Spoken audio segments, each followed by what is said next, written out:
Madam काय रे, काय झालं? केडी सर अजून आले नाहीयेत, गिफ्ट लागतील ना. थांब मी फोन करून बघते. बरं कामत काका, हे बघा फोन येत आहेत मला कंटिन्यूस कामाचे, म्हणजे मला थांबायचं इकडे, पण आय हॅव टू लिव्ह. पण नीराला घेऊन पुन्हा इकडे येणारे 100%. नक्की परत यायचं? हो हो अगदी. मुलांनो, तुम्ही सगळ्यांनी आमचं इतकं छान स्वागत केलं त्याच्याबद्दल खरंच थँक्यू. आणि आता इराकडनं तुम्हा सगळ्यांना special thanks. Thank you. Bye bye. See you सून.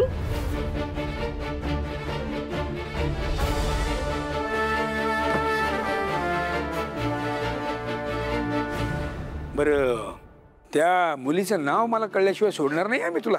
काका मी खरंच सांगतोय तसं काहीच नाहीये. काय एवढं लाजतोयस का? एवढं लाजतोस म्हणजे कोणीतरी आहे. काय काय नाव काय तिचं सांग. मी खरंच सांगतोय असं कोणीच नाहीये. असणार, नक्की असणार कोणीतरी. मला सांग, तिने हो म्हटलंय की हो म्हणायचं बाकी आहे अजून? असं काहीच नाहीये. खूप प्रेम करतोस ना तिच्यावर? हा, मग तिची कायम साथ दे, कायम तिच्या सोबत राहा. आणि तुझं हे प्रेम आहे ना, ते वेळीच व्यक्त करा. हा, आणि तिच्या प्रेमासाठी जगाशी लढण्याची हिंमत ठेव. प्रेमाची किंमत आपल्याला नंतर कळते, आणि जेव्हा कळते तेव्हा सगळं हातातून निसटून गेलेलं असतं. अनुभवावरून सांगताय? बोलू या विषयावर नंतर, निवांत बोलू आपण. 100 वर्ष आयुष्य. काय काय नाही, काय नाही, फोन आलाय. हॅलो, हा मी लगेच पोहोचतोय. हो मी आलोच. हो आलो लगेच येतो. सो सॉरी काका, मला निघावं लागेल. काय आश्रमात पण कार्यक्रम आहे, सो मला तिकडे पण जायचंय. नाही जा ना तू, जा, पण तिचं नाव सांगितल्याशिवाय सोडणार नाही मी तुला. या विषयावर आपण निवांत बोलूया. अरे पण कधी? तुम्ही येणार आहात ना बेलसरेंच्या घरी, तेव्हा आपण बोलूया या विषयावर. बेलसरेंकडे काय आम्ही उद्याच येणार आहोत. ती पुढची लग्नाची बोलणी करायची आहेत ना. हा मग बेस्ट, तुम्ही माझ्याकडे या. मला सांगा तुम्हाला खायला काय आवडतं, म्हणजे मी तुमच्या आवडीचं काहीतरी करून ठेवतो. खायला वगैरे काही नको, मी तुला म्हणून भेटायला येणार खास. प्रॉमिस? Yes promise. पण उद्या तिचं नाव सांगशील ना मला? ते आपण उद्या ठरवूया. अरे बाय बाय. अरे पण उत्तर तर दे. कच किती दुर्दैवी असतील या पोराचे वडील. इतका सद्गुणी मुलगा असताना का बरं सोडून गेला असतील त्याला? केदार, अरे काय, किती वेळ? अगं सो सॉरी. बघ मी खवानी गिफ्ट घेऊन आलोय. So sorry. चल लवकर, कार्यक्रम संपत आलाय. बरं तारिणी, आता मला निघावं लागेल.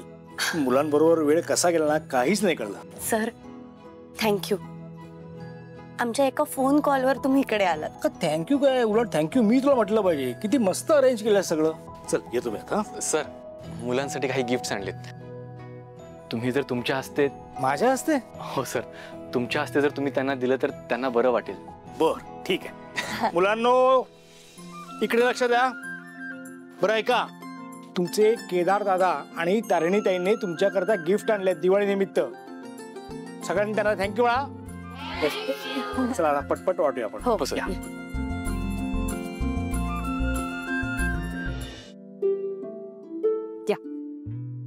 तू बॉक्स इकडे ठेवा प्लीज. थँक्यू. थँक्यू. काय ग?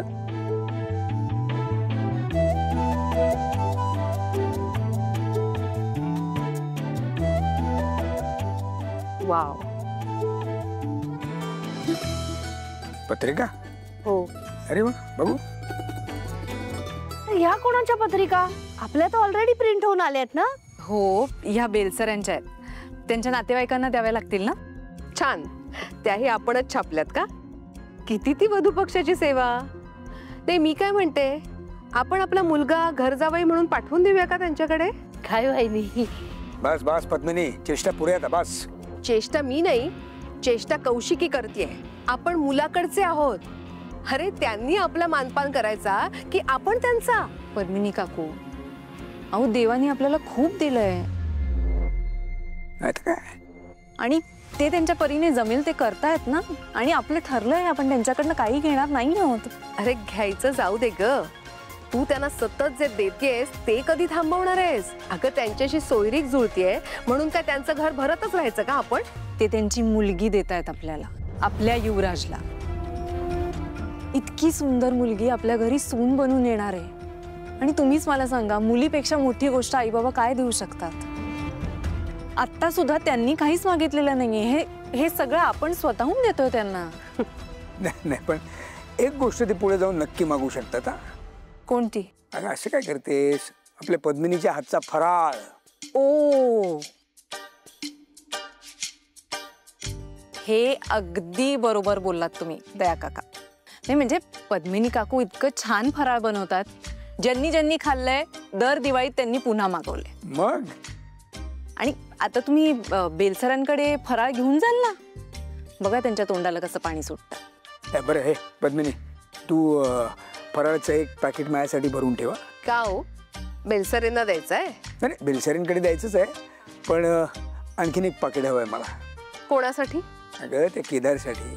त्यांच्या घरी तो भाड्याने राहतो मुलगा. आता त्याच्यासाठी कशाला? अगं असू दे ना, काय दिलं तर काय, काय बिघडतं काय? बिचारा एकटाच राहतो तो, त्याचं असं कुणीच नाही आहे. त्याचं काय फराळ दिला तर बरं वाटेल त्याला जरा. तुला सांगतो कौशिकी, पोरग फार गुणी आहे. म्हणजे माझी गाडी बंद पडली होती, देवासारखा धावून आला पोरगा. हो ना, जरा काय त्याने डॉक्टरकडे नेलं तर हे विरघळले. नाही तर काय. अहो मी सांगते तुम्हाला, असा कोणावरही डोळे झाकून विश्वास ठेवणं चांगलं नाहीये. अरे पण एक पाकिट फराळ दिला त्याला तर काय बिघडणार आहे का? आपलं काय कमी होणार आहे? सणावाराला सगळेच आपापल्या कुटुंबाबरोबर असतात. ते पोरग एकटं असतं ग, त्याचा एकटेपणा दूर होईल ना. त्याला एक पाकिट फराळ देऊन आपण त्याचा एकटेपणा दूर करू शकत असू तर काय हरकत काय म्हणतो मी. त्याचा एकटेपणा दूर करण्यासाठी त्याला इथेच घेऊन या ना कायमचा, नाहीतर त्याला दत्तकच घ्या. वहिनी, पद्मिनी काकू, एक काही काही बोलते हे. दया काका, कसं बोलते बघ. तुम्हाला फराळ हवाय ना? शलाका, इकडे. तू फराळ पॅक करणार आहेस ना? हो. दया काकांसाठी फराळाचं एक वेगळं पॅकेट बनवशील. हा, दया काका, केदारसाठी फराळ घेऊन जा. शांत व्हा.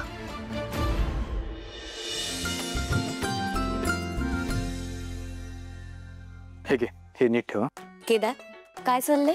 एवढा मोठा कार्यक्रम होता, तुला एक काम सांगितलं होतं, फक्त एक, तेही तू वेळेत पूर्ण केलं नाहीस. काव्याला भेटायला गेला होतास का? यार नाही नाही नाही, तिला नव्हतं भेटायला गेलो मी. आणि मला तिच्याबरोबर राहायचं पण नाहीये. ए नको ना. हे बघ, तुझा हात एकतर छोटा दिसतो, पण त्या मनकटात खूप ताकद आहे. लागतं मला. उगाच आता विषय बदलू नकोस. हा, कुठे होतास? उद्या कळेल. का? उद्या काय मुहूर्त आहे? हवं तर तसं समज. उद्याचा दिवस माझ्यासाठी खूप स्पेशल आहे. एक स्पेशल फ्रेंड येणार आहे. अच्छा, कोण येणार आहे? तेही तुला उद्याच कळेल. अरे मुलांनो, कोण असेल नवीन फ्रेंड?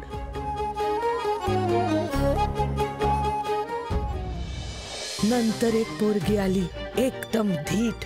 आणि ती व्यक्ती म्हणजे अहिल्या वेसकर.